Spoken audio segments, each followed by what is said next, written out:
In today's video, I'm going to teach you how to draw on Metatrader 5. If you've ever wanted to mark up your charts, whether it's highlighting a trend, outlining a zone, or measuring a move, MT5 gives you simple tools to do it cleanly and quickly. First, let's get to the drawing tools. You can access them in two ways. The quickest is the toolbar, where common tools are available as icons.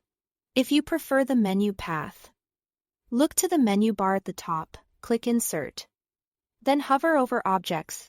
This opens a list of categories you'll use often: lines, channels, Fibonacci, and shapes. This is where you'll find essentials like trend lines, Fibonacci retracements, and rectangles. Now, choose the tool you want. For example, pick a trend line to show direction, a Fibonacci tool to gauge pullbacks, or a rectangle to outline a price range.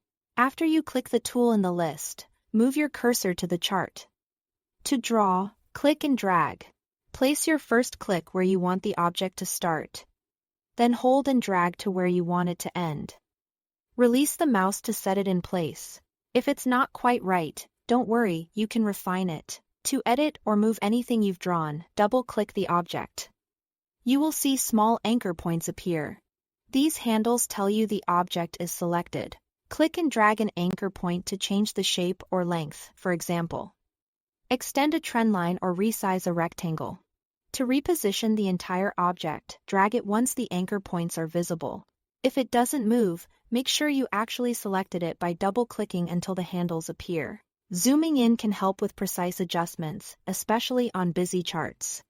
When you are finished with an object or decide you don't need it, removing it is straightforward. Right-click directly on the object and choose Delete. Alternatively, click the object to select it and press the Delete key on your keyboard.